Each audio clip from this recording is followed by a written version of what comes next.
Hey guys, it's Lewis from Recycle Bicycle Sales here. In today's video, we're going to be exposing some high-end bike parts and thinking about whether you need to actually consider upgrading or whether it's better to keep that money in your pocket. In recent years, I've seen manufacturers making so many different products and saying you need to buy this and you need to upgrade that. Sometimes they're right, but in my opinion, sometimes they're not right. Sometimes you don't need to buy these things. So in today's video, we're going to compare some common upgrades that people consider. Let's dive straight into it. The first upgrade that I can think about, and the one that you're probably going to notice the most, is upgrading to carbon fiber wheels.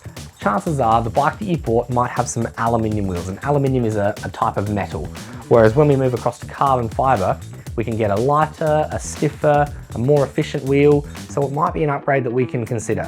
Let's talk more about it. The first thing I'm going to mention here with these carbon fiber wheels is it's a pretty costly upgrade. By that, I mean, you're not really going to find them much less than about $1,000 if you're upgrading to a carbon fiber wheel set, but they can also skyrocket right up to like 12 or 13 grand or whatever these Steins are worth. So you can spend, to be honest, more than your bike on a set of wheels. They can kind of get out of hand like that, but sometimes these upgrades might be worth it. I don't know if 13 grand is worth it.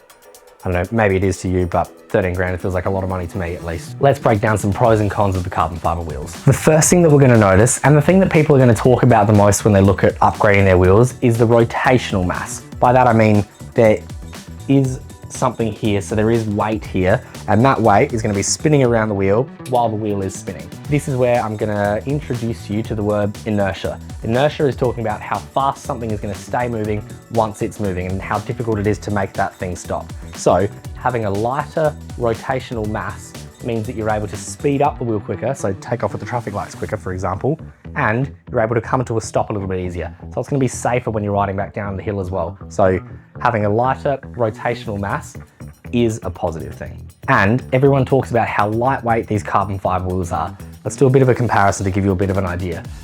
Because I have an aluminium wheel here, a relatively sort of budget spec, standard kind of wheel, I suppose, with a tire on it. And that is 1.26 kilos. And then this fancy $13,000 carbon fiber wheel, which is sort of the top of as good as it gets, is less than one. It's like a 300 gram difference. That's a pretty big difference actually if we're talking about bicycles. With that being said though, a quick disclaimer, I know that this wheel is ruthlessly expensive. Even if you just upgraded to a basic carbon fiber wheel, it's probably a little bit more lightweight than the aluminium wheel anyway. So upgrading to a carbon fiber wheel will help you save weight on the bike and save that rotating mass as well, which are both good things. Another positive when we upgrade to these carbon fiber wheels is a lot of the time they've got a deeper dish. By that I mean, if we look at this wheel, I don't know how long that is, but it's that long. Whereas when we look at these carbon fiber wheels, they've got more of a dish, so they're a little bit deeper.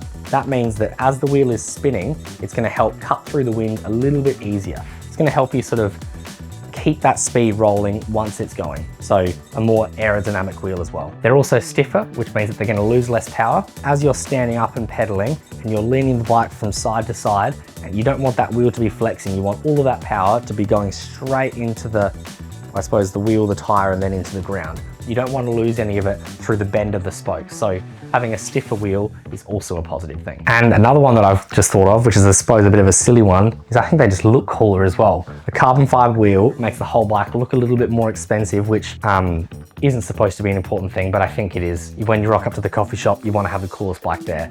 Carbon wheels will help with that. So now that I've been speaking about the pros of the carbon fiber wheels, if I was to quickly touch on some of the cons, some of the negative things, I can really only think of two things. First one, they're expensive, so money. I suppose that's a con, that you have to cough up quite a bit of money to be able to get onto these carbon fiber wheels. But the second thing is that they are a little bit more fragile. If you're riding down the road and some big gnarly pothole is in front of you and you've got your aluminium wheels and you hit it, you're probably still going to hurt the wheel anyway, but you're not going to hurt it as much as if it was a carbon fiber wheel. If an aluminium wheel gets a dent, that sucks. But if a carbon fiber wheel gets a crack, that's the end of that wheel's life, unrepairable. So they're a little bit more fragile in that sense. So what's my verdict here? Should you be buying carbon wheels or not? I'm gonna say, if you're watching this video, you probably clicked on this video because you're considering upgrading something on your bike. The wheels are the biggest performance upgrade that you're going to notice. So who should buy this? I'd imagine it's probably you who's watching this video. I reckon that upgrading to carbon fiber wheels, because they're such a performance upgrade, you're gonna notice some real sort of benefits if you're racing, or really if you're just trying to go a little bit faster on your bike. However, if you're just riding to the local coffee shop and you're just riding along, you're not interested in going faster or having performance, upgrading to carbon fiber wheels probably isn't the right thing. But if I'm being honest, I'd imagine that since you clicked on this video, it's probably you who's looking at doing the carbon fiber wheel upgrade. The next upgrade that we consider is moving across to an electric group set. With a traditional bike, we have a metal cable that connects the shifters to the derailleurs and that tells it what to do. But what I'm talking about here is replacing that with an electric wire. Works in a very similar way, but it is considered a pretty cool upgrade. Let's talk about it. Some of the pros that I can think of with these electric gears is that they're far more precise than a mechanical group set. By that I mean, now that we have an electric button, there's no metal cable that can stretch over time. So you don't have to sort of retune or retighten something on there. Once it's set, it should be set and forget, which is kind of ideal. We don't want to have to think about it too much. That's one of the cool things about the electric gears. Tied into this is consistency. They never really go out of tune. They kind of just stay perfect all the time, as long as you remember to actually charge the gears. Another thing is that I think they sound pretty cool. Hearing that electric gear shift button is a bit of a show off to your friends around the place that, you know, it makes a noise and they're like, ooh, it just sounds cool, I think. I know it's a silly one, but I think it's one that I would mention anyway. But tied into that as well is I think it also looks cool in a few different ways.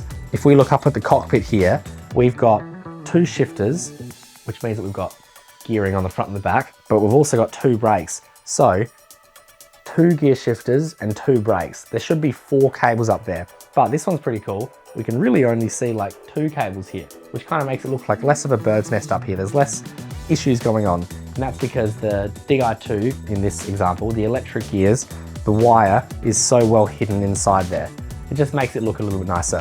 Even just looking down there, a cute little cable like that, rather than a big mechanical cable coming out here, just makes it look more expensive, which I think more expensive usually looks cooler, in my opinion. Usually, not always. And then if I move across to some of the cons, I can really only think of one main con when we're talking about buying an electric gear bike. You have to remember to charge it. There's nothing worse than being out on your bike ride and you just get to the turnaround point and now your gears aren't shifting. I actually had that on the weekend, which was really annoying. I was stuck in my easy gear for the whole ride. Anyway, and that's a my fault thing. So you got to remember to charge the gears, which I obviously forgot to charge my gears. And it kind of goes like wrong at that point. It doesn't mean it's the end of the ride, but it does mean that the ride kind of sucks for the rest of it. So that issue could not have happened if I had the mechanical gears. So for that reason, I say remembering that you have to charge it is a con, it is a negative. But to look at it from a different perspective, the con of upgrading your bike from the mechanical up to the electronic gears is a bit of a big task. It's quite a bit bigger than you probably think. You need to make sure that it's compatible, as in the shifters and the derailleurs are the correct ones that will work with each other, making sure that you've got the wiring that's going to do it, making sure that you've got the head unit, I guess the ECU of a bicycle. You've got to make sure you've got one of them, the wiring, the battery, there's so many different parts here, which sounds really daunting if we're talking about upgrading. So for that reason, I say that's a negative. It's a difficult thing to upgrade to. So in my opinion, most people that are considering going to these electric gears, it will be a lot easier if you consider upgrading to the electric gears when you buy your new bike, rather than trying to upgrade the bike you've got at the moment. I'm not saying don't do it, but I'm saying it's probably a bit of a bigger task than you're thinking. So what's my verdict here? Should I upgrade to electric gears? My short answer is yes, you should definitely buy a bike that's got electric gears if you're chasing performance and you don't want to have to think about your bike too much. You just want it to be perfect every time. Electric gears really are that much better. However, if you already have a bike and you're thinking about upgrading parts of the bike to the electric gears, in my opinion, I think it's a little bit overkill. I would rather save that money up for when I buy my next bike. From what I've seen, it will also be cheaper if you just buy the whole new bike that already has the electronic gears. If you were considering to upgrade from mechanical up to electric gears on the bike that you've already got, there's a few hidden costs. Firstly, buying the correct parts, making sure that you get the new shifters, the new derailleurs, the new this, the new that, but also it's going to cost the bike shop some time to put it on unless you want to work it out yourself. So there's going to be a pretty hefty labor charge there, to be honest. And time off the bike as well. Your bike's going to sit in the bike shop for a little while the mechanics and the sales staff and everyone are finding the right parts and fitting them to your bike. So again, I'm not saying don't do it, but I'm saying that it's a pretty big task to upgrade to electric gears. So while the upgrade process might be quite expensive if you're upgrading your current bike, what you'll find is if you were to buy a new bike, especially here in the pre-owned market, because that's the one that we specialize in, it might only be like a $150, $200 difference between the mechanical gear bike and the DR2 gear bike or electric gear bike. So again, my recommendation is consider a new bike. With that being said though, don't buy a new bike just because I'm talking about electric gears. Buy the new bike when you're ready to buy the new bike. I personally like to buy a new bike every maybe year or so. The next upgrade that I see a lot of people talking about is carbon fiber cranks. The crank is this part here that connects the pedals to the frame. That's the part that actually allows you to pedal forward. So the crank is something that I see some people considering. Moving from a aluminium or some sort of metal crank across to a carbon fiber crank is going to be a whole lot lighter. And again, we're talking about that rotating mass again. Similar to what we were talking about with the wheels.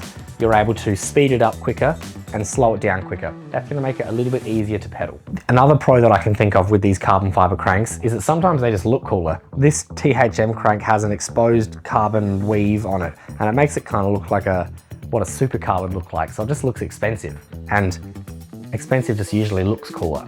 I say usually because not always, but in this case I think it does, and it just makes the whole bike look, you know, a little bit more, look at me, and all your friends are like, wow, he's got carbon fiber cranks. It's a bit of just a show off thing if I'm being honest. So some of the other pros that I can think of with these carbon fiber cranks is, to be honest, there's probably not all that many.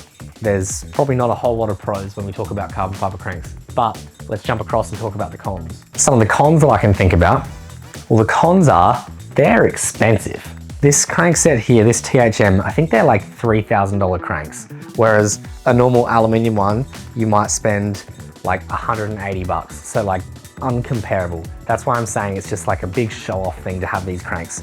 Another con is that technically they are a bit more fragile because, as I've said in many different videos throughout the life of this channel, aluminium, if it has an impact, it'll dent, whereas carbon fiber, if it has an impact, it will crack. And once it's cracked, that's the end of its life. So if you were to be unlucky enough to have a crash and these cranks were to hit the floor or hit the curb on the side of the road or hit somebody else's pedal in the event of a crash, that unfortunately could be the end of these cranks' life. Whereas on an aluminium one, they can handle that hit. So onto the verdict. Who should actually be upgrading to these carbon cranks? To be honest, my answer is no one. I think even in the Tour de France and the World Tour racing, I think even most of those guys and girls are still racing on aluminium cranks or some type of metal. Sometimes you might see carbon fiber on a fancy power meter, but 9 times out of 10, they're not even using carbon fiber. So if the pros aren't doing it, there's kind of not much reason that you need to be either. The next upgrade that we can consider is the consumables on the drivetrain. The first ones that come to mind when I say that are the chain and the cassette. There's obviously a few other parts we can look at here, but the main ones that we might consider would be the chain and cassette. Upgrading from, for example, a Shimano 105 chain up to an Integra or up to a Dura-Ace chain. Same deal with the cassette, going from a 105 cassette up to an Integra or a Dura-Ace. Or if we're talking SRAM, we could go from Rival up to Force and then up to Red. But there's a few different levels in different brands that we can look at. Same deal in Campagnolo as well, for all of you campy heads at home as well. There's different levels in all of them. Is it worth upgrading these different parts? To be honest, I'm not sure, so let's keep the camera rolling and let's talk about it for a little bit. The first pro that I can think about is when we go from an entry level, for example, in Shimano's terms, we'd say a 105 and work our way up to a Dura-Ace, it'll become a bit lighter. As we move from a 105 all the way up to a Dura-Ace cassette, we go from a cassette that's made completely of steel, it's very strong, it's very robust, it's very entry level, whereas when we go to a Dura-Ace, we've got a bit more titanium in there. I think the first like 5 or 6 cogs are made of titanium rather than steel, and titanium is significantly lighter weight than what steel is. It's also a little bit more durable, if made correctly, I suppose. So those cogs might last a little bit longer. They can handle that load that these professional racers are putting out as they're sprinting into the finish line. So lighter, I might even group into that sometimes they can even last longer as well, because now we've got a better material that can handle that load. So the chain might get a little bit more life out of it, a couple of extra weeks or months or kilometers, and same deal with the cassette as well. It might last a little bit longer. And the final one that I can think about is sometimes it also looks cooler. For example, if we were looking at Shimano 105 and Integra, the cassettes are usually like silver in color, whereas when we go up to the Dura-Ace, they're gray, which totally doesn't mean anything, but for people that are big bike nerds, they'll look at it and they're like, wow, he got the expensive cassette. Just a funny little thing. And you could also contextualize that across when we're talking about other brands like SRAM. They even do some fancy colors. You might get a gold chain instead of a silver or gray color. You might get a rainbow oil slick kind of color. Same deal with the cassette. You could have one that's got all this fancy, like marble-y, sparkly kind of colors. You can make it look a little bit cooler if you work your way up to the more expensive stuff. With that being said, they are consumable parts, and that's one of the cons. They will eventually wear out. You can get a cassette for $100, but you can also get a cassette for $450. You can probably even spend more than that, but that's probably the most expensive Shimano one I can think of. You can spend a lot of money on these parts, and eventually they are gonna wear out and you are gonna have to replace them. So I'm not saying it's a waste of money, but it's definitely something that you don't need to spend. That's why it can be seen as perhaps a con. So what's the verdict here? Should you buy this or should you buy that? What I'm gonna say is if you have a Dura-Ace drivetrain, I'd say keep it Dura-Ace if you can. If you've got an Integra drivetrain, I'd say keep it Integra. If you've got 105, keep it 105. There's nothing saying that you have to do that though. If you've got an expensive Dura-Ace cassette and a super fancy bike because you had a lot of money when you walked into the bike shop to buy it, and now your funds are a little bit tighter, you can put a cheaper cassette on there. You could downgrade to maybe an Integra or down to a 105. It's still gonna work the same way that it did before. You're just gonna miss out on that tiny little bit of extra performance. So do whatever you want. It's compatible, you know, either way, it's cross-compatible. My recommendation would be keep it as what it had before. And the final upgrade that we're going to talk about is an integrated cockpit. The cockpit is this part up the front here. It's the part that you're holding onto while you're riding the bike. This is where the handlebars are. We have 2 shifters and 2 brake levers, which means that there are going to be cables that are going to connect that to wherever it needs to go, whether it's the brakes or the gears or anything like that. So making sure that we have a nice neat cockpit can make the whole thing look pretty cool as well. Instead of having a stem and a handlebar, we just have one item, or we might have the cables hidden inside. This one, they're not necessarily hidden inside, but if I pull this example over here, this one has the hidden cables. You can't see any of them. For what it's worth, by the way, this is a 58 centimeter, it's $6,500. We've got it for sale here at our bike shop in Adelaide, South Australia. It's a Trek Madone SLR9, little plug for myself.